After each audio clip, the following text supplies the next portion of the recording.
All right, let's read through the patch summary, see what they're actually doing. Like GGG has been, well, they've been getting a lot of shit for their initial patch, but they have been doing a lot of improvements ever since.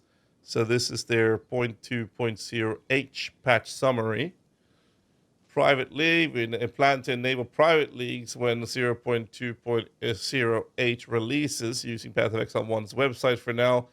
There will be no extra mods available for these private leagues, but we'll be expanding the functionality of them soon.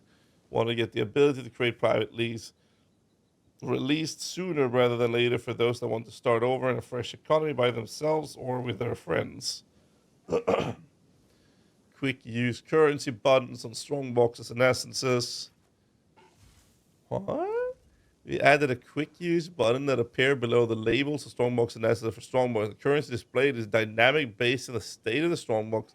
It's only displayed if that currency is in your inventory. Oh, okay. But still, that's decent. An example, the Strongbox is unidentified, will only display a wisdom scroll.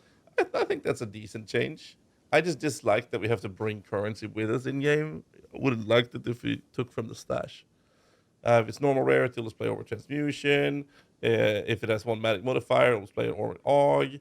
It will also be able to have button for Orb of Alchemy, Exalted Orb, Regal Orbs. They've intentionally not included currency like Divine Orbs, so that would be a mistake to use. Essence also received the same change, but with Vol Orbs for corrupting them into the corrupted essence. That's a nice change, though. I like that. Breach improvement. Breach had significant issues with spawning monsters in very narrow and tight areas. It was expected to be worse in those areas because you can only fit so many monsters in a given space. This made breach encounters worse than we wanted and resulted in a very boring experience when you felt like you failed even though there were very little you could do about it. We made a change to how monsters spawn in breaches to be more reliable. This drastically raises the minimum experience of a breach encounter. Nice. Additionally, we have changed the minimum time of a breach, assuming no monsters are killed, to 20 seconds from 12. We have also made the time extension granting by killing monsters count for monster power. This means if you kill a magic or rare enemy during the breach, it will extend the time more than killing a normal one. Previously, we spoke about dropping fewer stacks of splinters in larger quantities, but instead of that, we're making a more drastic improvement. We will now vacuum up all the breach splinters and drop during a breach encounter, drop them at your location when the breach concludes. Thank fuck. Wow, okay. If you're in a party, we'll drop multiple stacks that are randomly allocated. Okay, that's a massive change. Holy shit. Wow. Asmarian Wisp improvements. Asmarian Wisps have received two changes. First is that when you activate the second Wisp while pursuing one already, that Wisp will now always target the same rare. Oh, thank you. That's the one you were already chasing. This was uncommon during campaign and mostly presented itself in endgame, especially with the Atlas Tree investment. And when it did happen, you would lose one of those Wisps commonly, which felt purely negative. The other change is that the Spirit of the Spring Hare and Spirit of the Fox were far too rare. We made these 3 times more common. They can create some pretty hectic and rewarding outcomes, and we wanted to give more opportunities to encounter these and their rewards. That's a great change, dude. Rogue Exile visibility improvements. Rogue Exile had one main issue. Often you would be clearing through a map and all of a sudden have a larger life bar on the top of your screen with no connection to a boss or monster. This was because the Rogue Exile had a very large aggro range. We reduced the aggro range so they're far more commonly on screen before it appears. That way you see them before the life bar presents itself. If you were to hit them off screen using projectiles or other skills, they'll still aggro immediately though. The second issue is that even when you did find one and they were off screen, you could barely see them, especially in darker maps. In order to alleviate this, we both added minimap icons to them once they've engaged in combat, and we made the light on them far brighter to help them stand out and be more obvious when surrounded by other enemies. These are great changes, dude. Like I said, I mean, they keep making good improvements. Further item drop improvements. We did a major patch to update overall loot drop. Still some outliers we're working on improving.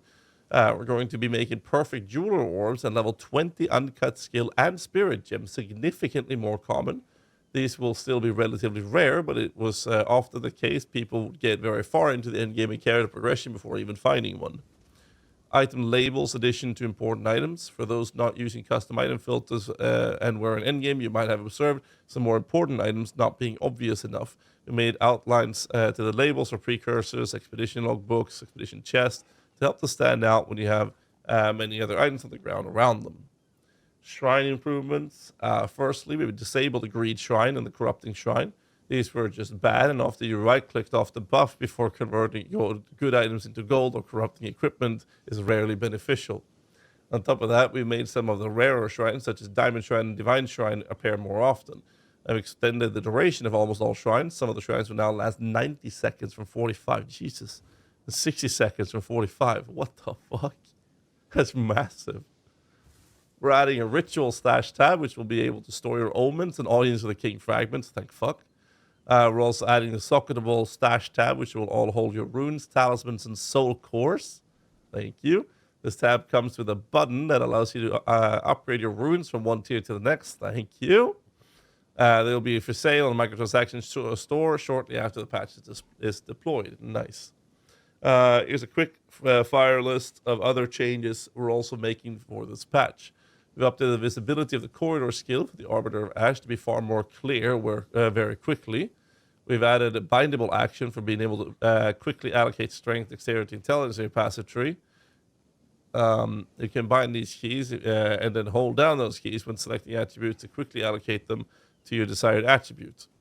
We've added a new batch of submissions to the Twilight Reliquary key. Thanks for your support. We'll be allowing charms to go into the Flask stash or any stash with the Flask affinity set. Okay.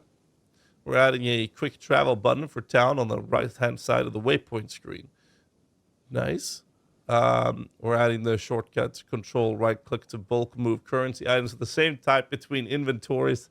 This is a common mostly when doing large trades of currency using the currency exchange. We're adding a filter property to be able to filter unidentified items by their item tier. And we fixed 15 separate client or instance crashes. We're hoping to deploy this by the end of the week. We have many more changes and improvements to make, and we'll immediately start on our next update, bringing in even more improvements to gameplay and quality of life. Dude, this is so nice.